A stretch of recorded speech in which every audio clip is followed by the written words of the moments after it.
guys, and welcome to another episode of the Crochet Cakes podcast. My name is Clarissa, but you can find me as Crochet Cakes anywhere on the internet, and you can visit my website crochetcakes.com to keep up to date with all my makes and blog, certainly. And of course, that is where you will find all my free patterns. So I've got a big episode planned for you today, guys. I've got 4 finished objects. Two are knitting, 1 is crochet, and 1 is sewn, because yes, I have actually sewn something. So let's just dive into our podcast for today.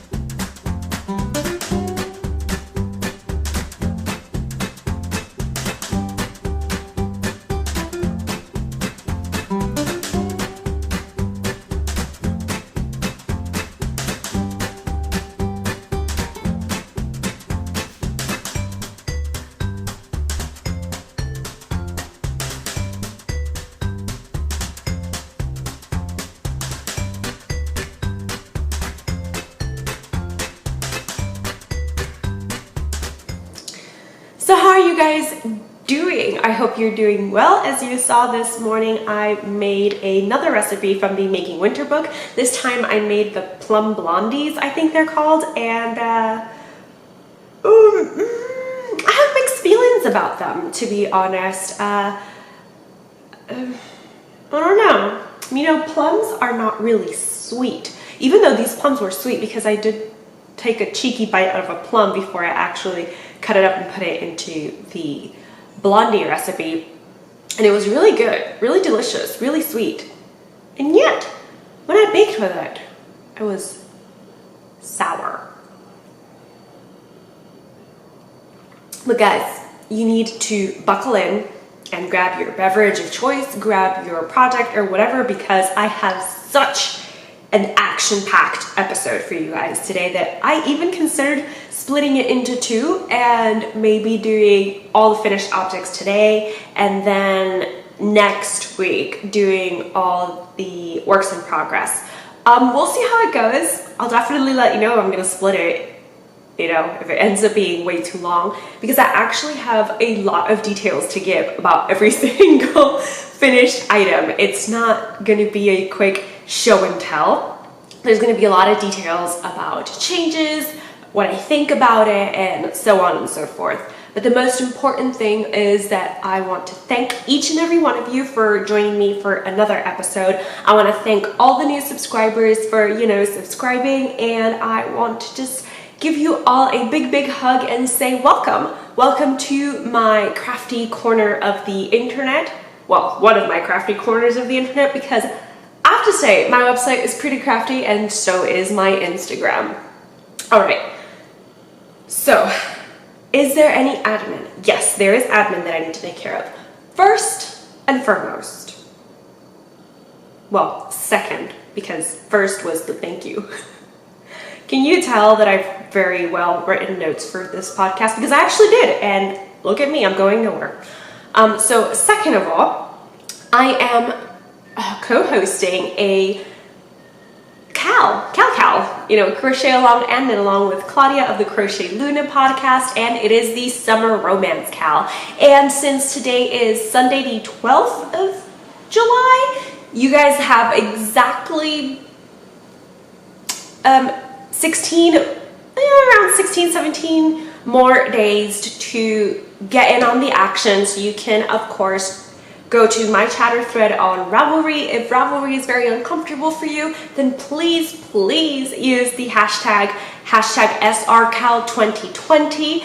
I've actually received some wonderful prizes for the podcast, so I'm considering either putting them all into one big loot or dividing them up and maybe doing an Instagram giveaway and a Ravelry giveaway. We'll see. I'll definitely let you know. But the chatter thread is, of course, on Ravelry, but guys, you can also chatter using the hashtag on Instagram. Again, hashtag SRCal2020. Claudia is hosting the finished objects thread over on Ravelry, and we're both very excited that you guys are participating. Remember that this year the theme is timeless romance, and basically what that means is that your couple, whatever couple you choose, has to fit into that theme. So what couple to you is just so timeless that you have to portray them in yarn, or yarn, a project, your stitch, or whatever. I chose Catherine Morland and Henry Tilney from Northanger Abbey because Jane Austen is timeless. She's a classic, but also because I think the interactions between Catherine Morland and Henry Tilney are very timeless. You have a teenager who's on the cusp of womanhood and an older gentleman, I think he was 6 years older than her, that helps her grow as a person. And it's just, I think it's a wonderful story. I've read it, I think I've seen one version of Northanger Abbey, because why do we pay for streaming services if you need to have 10 streaming services in order to actually be able to find the one movie you're trying to watch? Yes, I'm complaining about Netflix because Netflix took Northanger Abbey off of their list. Okay, so that's admin specifically to this podcast. There is no other admin. Some more will be coming in August when I'll have a very detailed account of a make-along that I will be running during the month of September, and it's going to be a Latin History Month make-along. Okay, that's all I'm going to say for now. So if you are interested, you can send me a message, comment on this video, or whatever. If you want to, if you have patterns and you're a Latino maker and you have patterns that you want to showcase, that I'll compile a list of Latino makers and all that. So I'm very excited to bring that to you. Okay, so I think 7 minutes in, that's enough admin, and I will move on to finished objects because you can see one. Yes, I finished the As If Tea by Shay Johnson. Okay.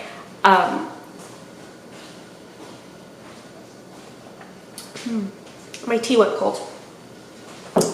I'm gonna stand up just to give you a quick looky look, but there is a video that I'm gonna insert right after I stand up, just to show you the whole outfit I'm wearing, because this is actually an entirely me-made outfit, although you can only see my shoulders and my head kind of just floating around this video. Okay.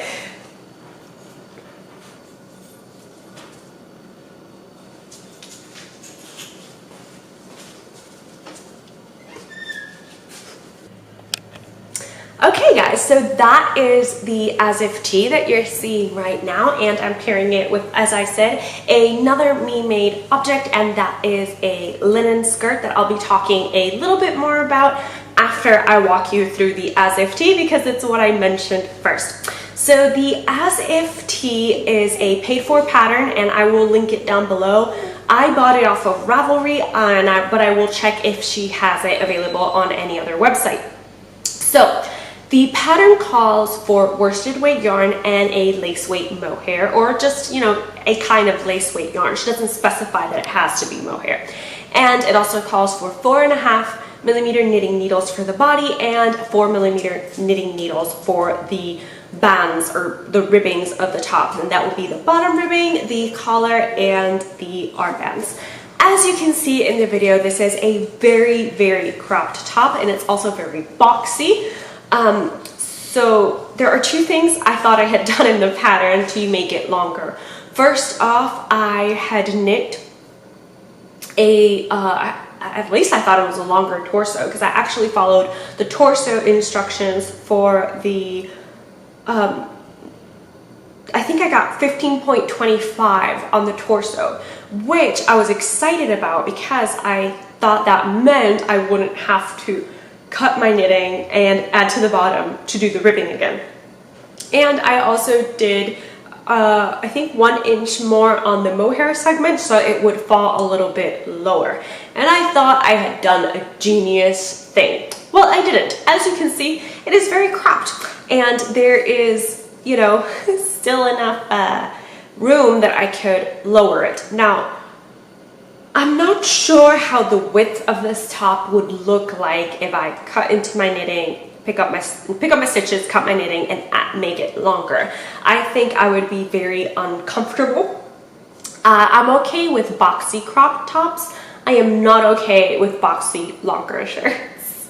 And so I'm not sure what I'm going to do. So those were some changes I made to the pattern. The other change I made, which was, I guess, the one I should have started with, because there are 2 more big changes. One, I did not use a worsted weight yarn. I used a DK weight yarn, and it was fine. I got gauge with a 4mm knitting needle. I got the gauge you were supposed to get with a 4.5mm knitting needle and worsted weight yarn. So what I decided to do was to knit my ribbings in 3.75mm knitting needles, and then the body, as I said, in a 4mm. The knitting wasn't really a problem. I decided to go for the simplified intarsia, which she just kind of has you work as I said, it's just a simplified intarsia, so you don't have to manage so many yarn balls, which of course I opted for because yarn management and I'm still new to it. I don't have the dexterity, especially because I feel that mohair sticks a lot. So the other thing I will say is that I'm actually very uncomfortable in this tee because of the mohair. When I was holding the mohair up to my neck in the little ball, I have a kid silk mohair from Rowan, and I think I have it here. Actually, I'm just gonna, yeah, I do have it here. So this is what I have left. I think I have half of the ball left. I didn't feel it prickly. I honestly didn't here in the ball. Now that I'm wearing it after it's been washed and blocked, I'm like, it's itchy, and you can tell I'm uncomfortable wearing it, but I do love the color combo, and I think it's very fun. And I do have actually a lot of yarn left over, so technically I think I made this with 1.5 balls of yarn, which I think was less than the pattern called for. So that was exciting. Which does mean that if I'm a brave soul, I can cut, as I said, into my knitting and make the top longer. But I have some reservations about that. I'm not sure what else there is to tell you about this top. If it wasn't for the mohair, if I would have chosen another lace weight yarn, I would have been super happy, but I wanted to use stash. And I did. This is all stash. I think I've made two items now with the Bernat Softy Baby Cotton. I made the Amelia top, or the Amelia by Susie Mew, and I made that last year. And then I made this one now, so 2 garments with the leftovers. One was, one I bought the yarn for last year, and then the other one I had left over. Why am I having such a problem stringing words together? I don't know. So the other thing that you saw in the video was a skirt with pockets, because pockets are very, very important. This is the 21st century. There's no reason to forget to put pockets in skirts or dresses. Thank you. Anyway, so I was actually super inspired, as I said in the last video, to sew an Edwardian walking skirt, because I have seen a lot of historical sewing videos, a lot from Bernadette Banner, and then I also saw Vine that she made an Edwardian walking skirt in the most gorgeous and versatile shade of linen that she actually linked in her video, including the pattern that she used, because I was a bit of a dum-dum, and I was like, oh, she must have drafted the pattern from a vintage sewing book, just like Bernadette Banner did. No. There is a pattern already created. It's by Truly Victorian, and I will link it down below. That is not the skirt pattern I made though. Oh no, oh no. I went hunting for my own for some reason. Well, not for some reason. I just hadn't realized that there was already a pattern for an Edwardian walking skirt. So I found this one. It's Butterick 3150, the Victoria Magazine collection. And honestly, from the picture, on the drawn picture, it looks very figure flattering. On the model, it looks horrible. So this skirt, as you know, historically accurate, is supposed to slim down the waist, and you actually pair it with a, I call it a pigeon corset. I don't think it's a corset, but it's basically a piece that goes on top of your corset that kind of gives you a pigeon chest, and then paired with the corset, which is not meant to strangle, you know, impede your ability to breathe, you would have a very slim waist effect, especially paired with the walking skirt, and then your hips would just look a little bit more accentuated.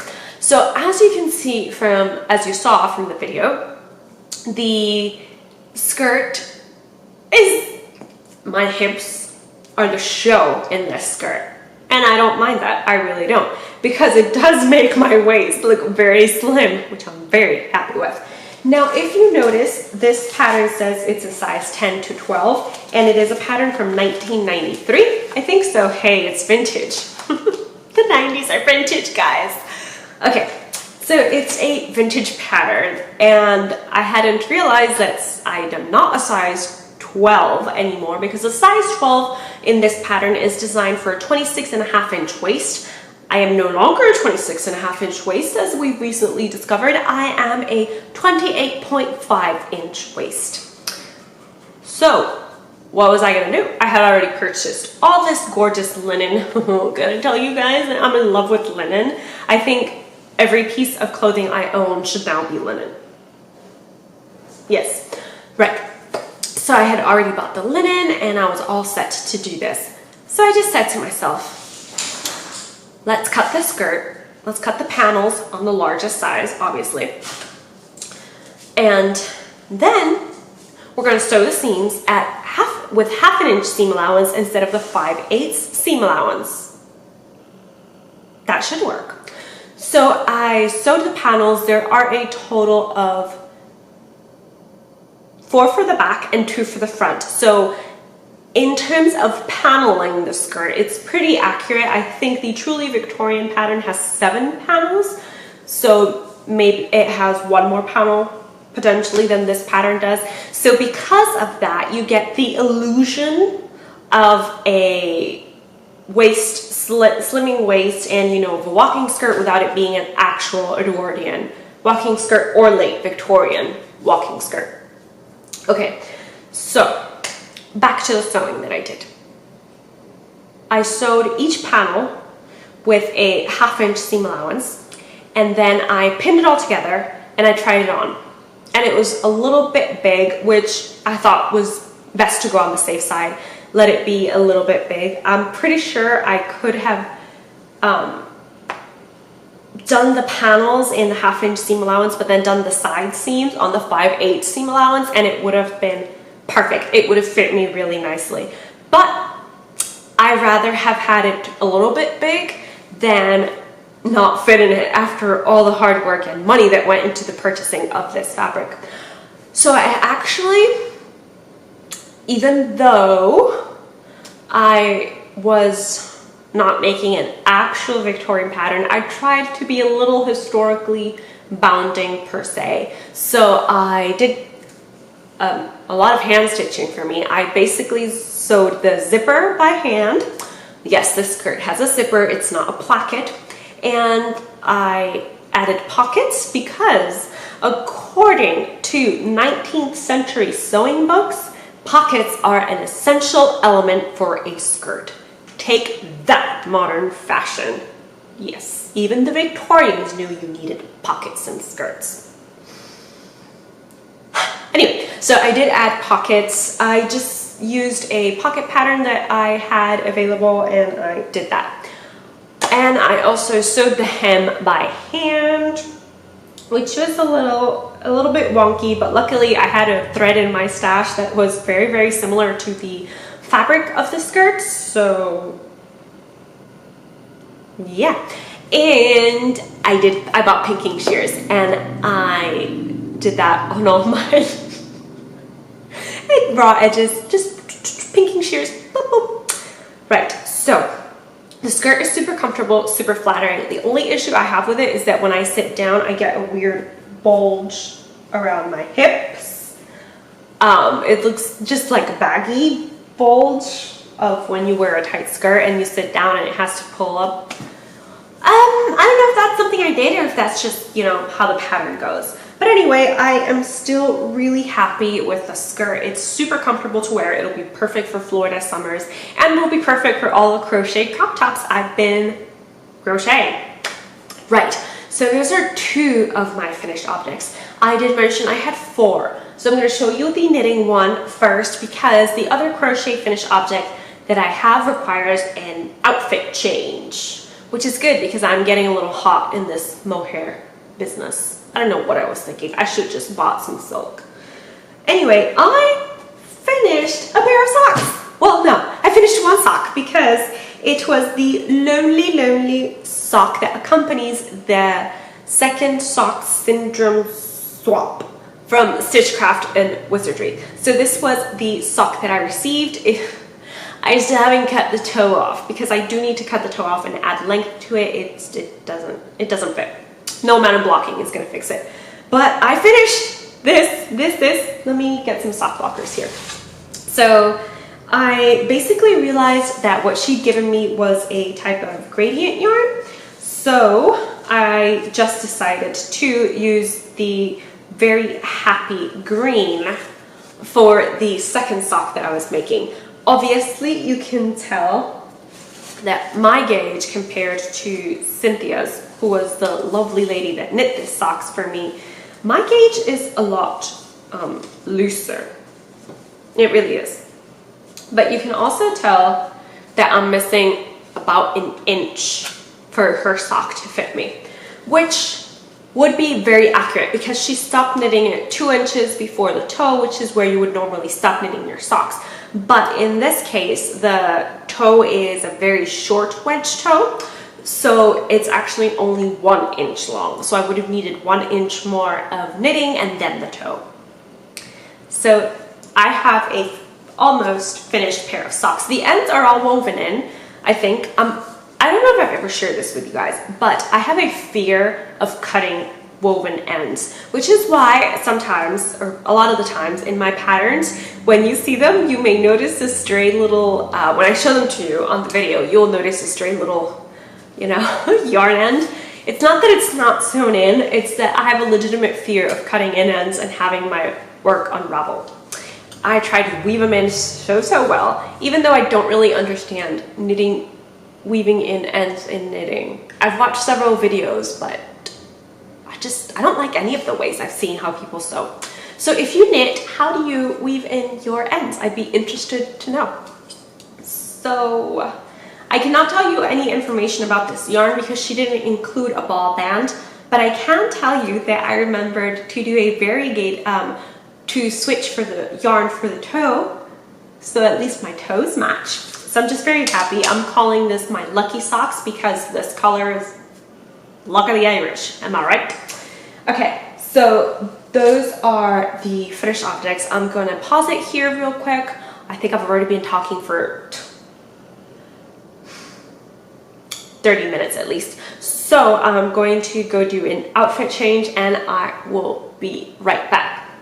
Right, outfit changed. And you can only see, by the way, I just realized you can see this thing back here. This back here is my backdrop for most of my flat lay photography. So, okay, there we go. What am I wearing? You will have noticed that it's something that was in progress in the podcast 2 weeks before, right? I should say actually, in the previous podcast. It was something that I had in progress in the previous podcast, and I had told you a bit of my tale of woe with it. But I'm going to post a video right here and just walk you through what it is. So this is my finished summer cardigan, but I'm actually calling it my summer kimono. I was envisioning using this stitch, which I have used before for the Shield Maiden top, and I made a tutorial for it. I've called it the flower stitch because it's from a vintage stitch dictionary, and I was envisioning wearing it as a cardigan. But this stitch is basically a square, and I didn't really want to play around with the shape of the square just to keep the central flower motif. So I knew that whatever cardigan I made had to be square-like and fit with the motif. So yeah, kimono popped into my brain. And then I just did a little bit of research to make sure that yes, kimonos are an okay fit, that what I had in my head of a kimono as a straight cut thing was actually real. And yes, it's true. So what we know about kimonos, or what we today call the kimono, is actually from the Heian period of Japan. And it was revolutionary because it was something that I believe they call the straight edge method.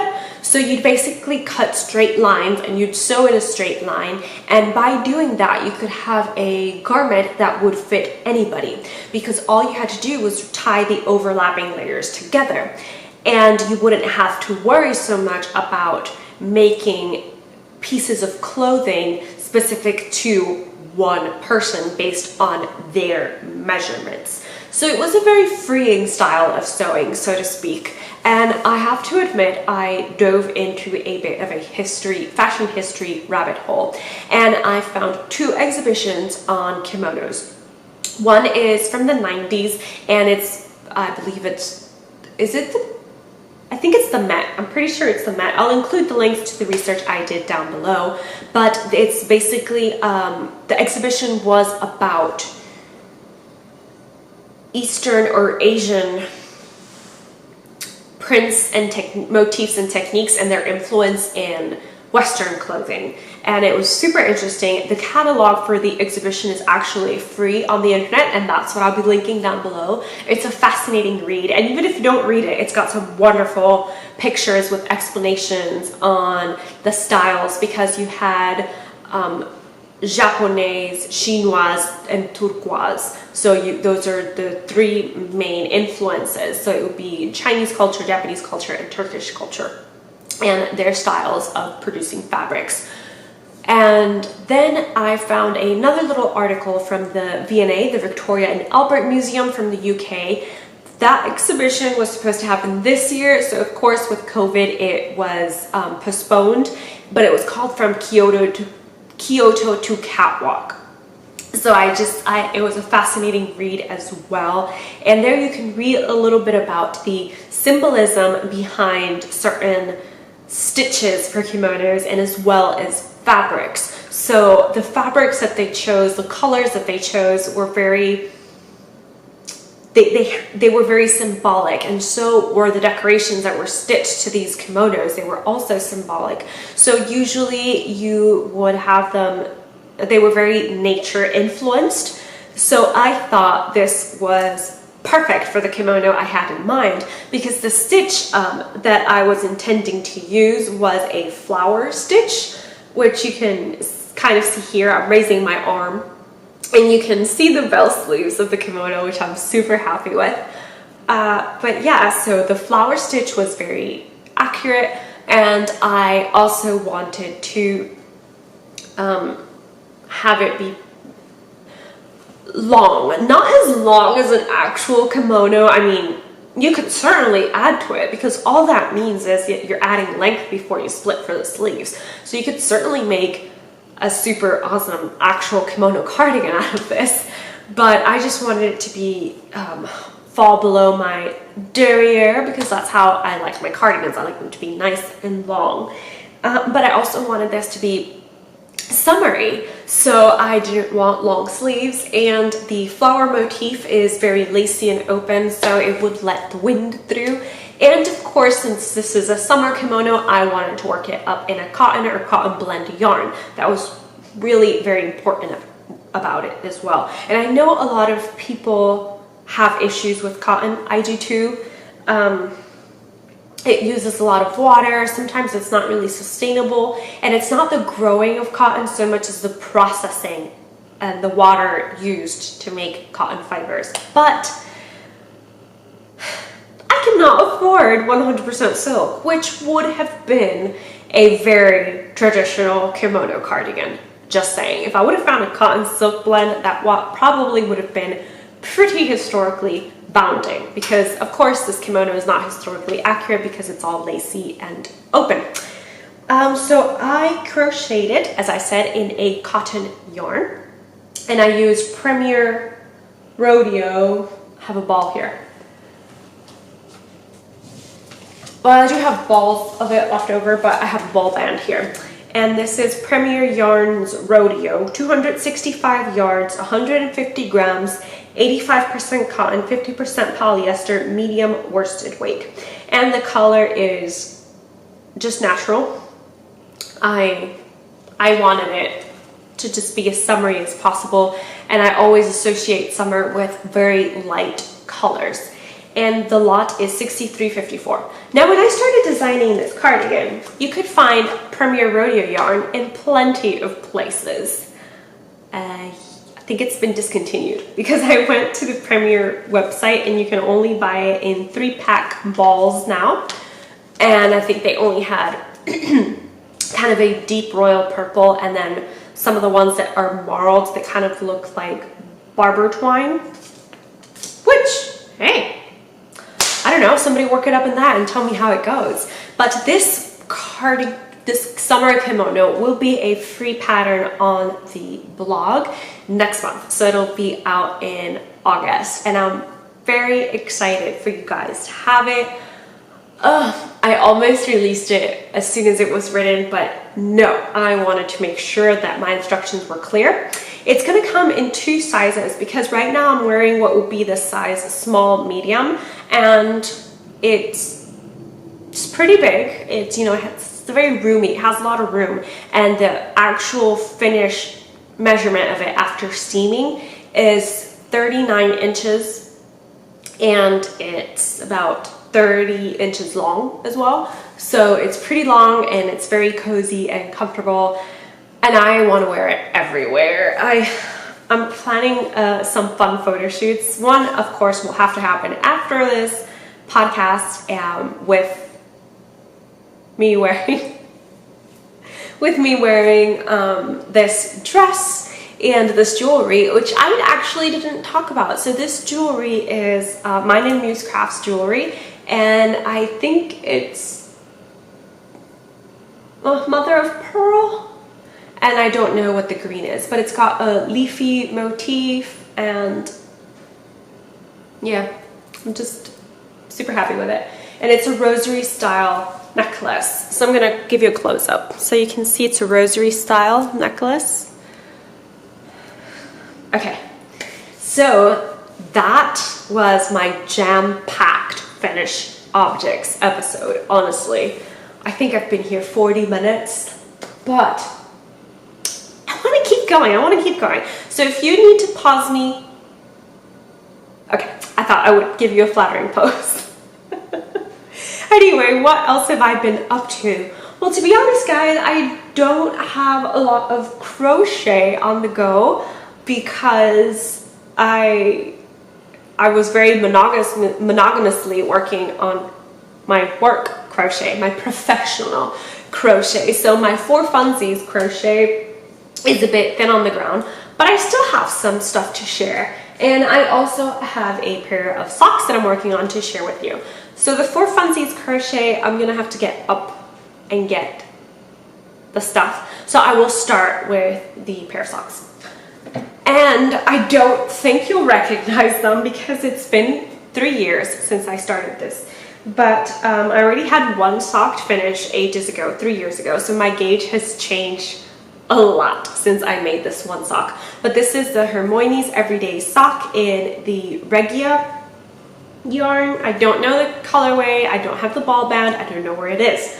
But yeah, it's Regia yarn. So I believe that's 75% wool, 25% nylon, and it's very, very sturdy and hardy. And this is the Hermione's Everyday Sock pattern by Erica Luder. So I picked it up last night in my very ambitious crochet, and I'm actually ready now to start my heel. So I will be doing that, and I'll just keep going along with this sock, hopefully having it finished, because it's been 3 years in the making. Okay, so I'm gonna get up real quick and go grab my crochet, and I will be back in a jiffy. Right, so that was a little bit longer than a jiffy, but it's because I am still hopping along.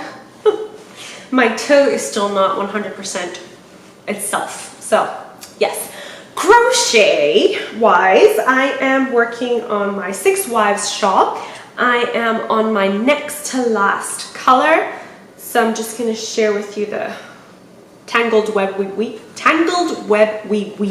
God. Okay, so the 6 Wives Shawl, for those of you who don't know what I'm talking about, is a, well, just to refresh, guys.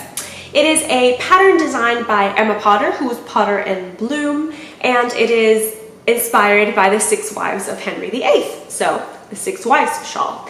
My main color to represent the first wife is Solstice by Vine, and it is a MCN, in her MCN base, and it is basically a cream tonal gray with speckles of light browns, darker grays, and even some little bit of blue dots around here and there. And then I went on to represent Anne Boleyn, and I represented her in this really, really dark black color, which I'm a bit worried about because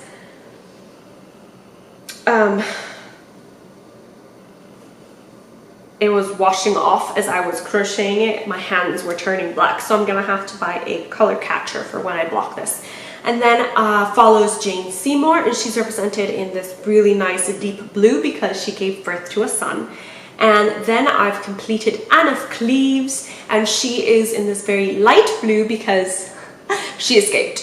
When she arrived, Henry was like, divorce this one, she's not pretty enough, because she had had chicken pox, so she had all the scars in her face. And then it's, I don't know if it's Catherine Howard or Catherine Parr. I always get my Catherines confused because they're his last 2 wives. But whoever the 15 or 16-year-old one that he married was, and he beheaded her because she cheated on him, that's this color, which is a kind of mauvey purple. It's a purple with brown tones, so I'm calling it a mauve, but it's very intense mauve. And then my last mini in color will be this very nice fuchsia. Yeah, this very nice fuchsia color. It's showing a lot brighter on the screen.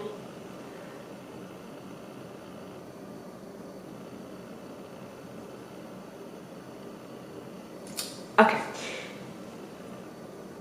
Okay, yes. So those are my colors, and the mini skeins are part of a set that Claudia had gifted me ages ago, and it was the Horcrux set by Forbidden Fiber Co. So it's Harry Potter inspired, which I thought was very fitting because that's Solstice, Harry Potter, a lot of witchcraft and wizardry in this shawl. And I have decided that this shawl will be a gift to a fellow loving historian who doesn't watch this podcast. It's my sister. So there's that.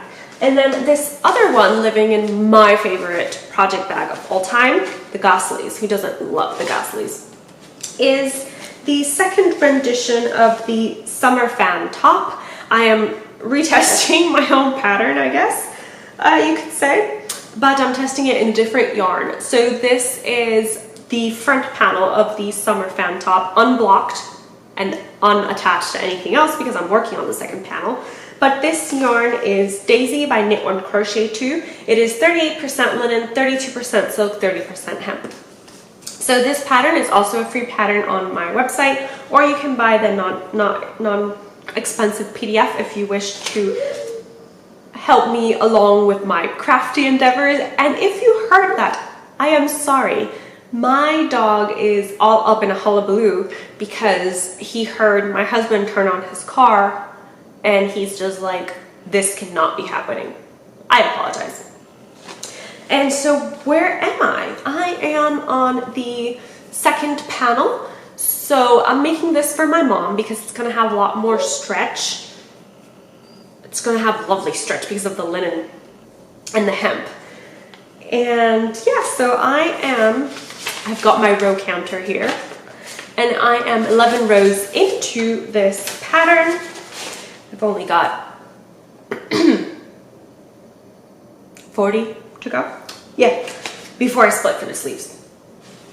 So yeah, that's my second one. I might actually have this finished in time for Christmas, which is amazing. Look at all this Christmas stuff I'm getting done so early in the, well, you know, 6 months away.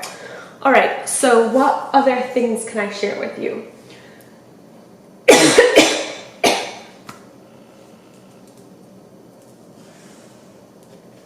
I got some stuff in the mail. So I got my Inside Crochet copy in the mail, which I'm super happy with. This is the issue that I didn't really show in the last podcast because I didn't have the magazine, but it's the issue I come out in with very lovely people, most of whom I've met in real life. So I'll just show you the page. Okay, we have Faye, we have Zach, we have Kalisha, we have Claudia, we have me, we have Stevie, Rosina, Addie Day, Canadian Crocheter, who I don't actually watch, Allison and Vivian from KCACY, and the Cozy Cottage Crochet. Okay, so out of all of these, I've met Kalisha, I've met Hannah, I've met Vivian and Allison, oh wait, I've met Faye, and I've met Rosina. I was gonna say I've met Claudia, but I actually never got around to meeting her. But I feel like I have. So this is, I forgot to tell you what issue this is. This is issue 126, and it's jam-packed full of things I want to make. I would have bought this issue even if they hadn't sent it to me because I come out in it, because it's just got so many beautiful projects. I'm sure you're probably tired of having people mention this issue, but I want to make that mandala. It's just gorgeous. Look at these crochet beads. I also want to make those. You can't really, I wish they would have had a closer look at the beads, but I want to make some of those. And this Himalayan salt tea that they have here, I want to make that for my mom. I think she'll really, really like it. Of course, not in fingering weight wool. I was thinking more like fingering weight cotton. How about a cotton linen blend? Oh, I love a blend. And this one, guys, the top from the cover, ugh, you know I'm making that. This one as well. Okay, let me just find where they have the pictures and not the patterns so I don't feel guilty. I'm tempted. But we all know how the Secret Garden dress went, so I don't know what to tell you. Other things that I've been up to, I've actually placed a couple of book orders. You guys know I'm a Better World Books fan, and if you don't know, it's a used books website where they rescue books from basically landfills. So instead of throwing them away, you send them to Better World Books and they sell them on. So it's like a thrift store for books. I love it. I love ordering from them. I've always had good luck. It's always been very speedy. And so I ordered 3 books from an author that's new to me. Her name is Bertice Berry. She's actually a doctor in sociology. And I've already finished this one, Redemption Song.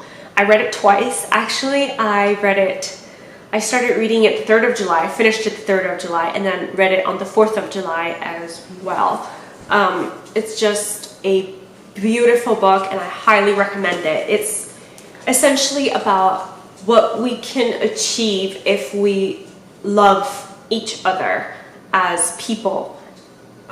It's just such a beautiful message. So I highly recommend it. And that's a lie. I did do yarn purchase, so I needed 1 more ball to be able to finish this kimono, so I ordered 2 just to be on the safe side, and I only used about 40 grams of that one ball. So I actually have one ball of the yarn left over, which I'm okay with because it's a cotton acrylic blend. So yeah, it's a cotton acrylic blend, so I'll be able to use it for some kitchen crafting and things like that. So it doesn't matter that I have more of it left over than I wanted to, because I actually wanted to use all the yarn for the project. But this was actually, did I mention? No, I didn't, because I'm all over the place, that the yarn I used for this project was actually stashed.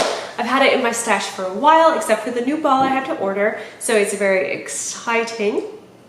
And I believe I mentioned my Tales of Woe with this cardigan too. Essentially, I made it 6 times. But anyway, even though I have so much more stuff that I can share with you, I'm gonna end it here because I think the episode has gone on long enough and I want to be respectful of your time. I know that not everybody has 1 hour of their time to dedicate to sit down and watching a podcast. So as I said, please feel free to pause me and then keep watching all the crafty content that's going to be at your disposal. But you know what this means? It just means that in the next podcast, which is in 2 weeks' time, I will have lots of content to share with you because I have some cross stitch, I have some craft journaling that I want to catch you up with, and I also have some acquisitions that should have arrived this week but didn't. And they're not really for pattern design. A lovely Instagram friend asked me if I would pattern test something for her, but she's from the UK, so she designed it in DK weight yarn, and I just don't have DK weight yarn in my stash, so I had to order some, and it hasn't arrived here yet. I basically ordered it from yarn.com. So yeah, that is a lot. I know it was a lot to process, guys. So I want to thank you from the bottom of my heart for hanging out with me today and for listening to me chat about what I'm crafting and what I'm enjoying at the moment. Thank you so much for all your comments and questions and everything that you write to me. I am so grateful and so thankful. You guys have no idea how grateful I am. You know, sometimes when I'm sitting down and designing something, I get such a huge impact of imposter syndrome, and I think I should just give the whole thing up. I should just stop podcasting. I should stop crocheting for work and go find another job that will immediately start paying for itself. So thank you. Thank you for watching. Thank you for visiting my blog. Thank you for purchasing an Etsy pattern. If you've done so, please do not feel obligated to purchase an Etsy pattern in any way, shape, or form. But if you want to help, you can always visit the blog, rack up those views, see if I can get to 30,000 views a month, because then I can subscribe to a different ad service, which will hopefully be better and not have some of those awkward ads. Listen, I know none of us like ads, but potentially they will start paying me eventually at some point. So yes, thank you so much, and I hope you guys are still staying safe, still learning, still spreading love to this world, and I will see you in 2 weeks' time. Happy crafting.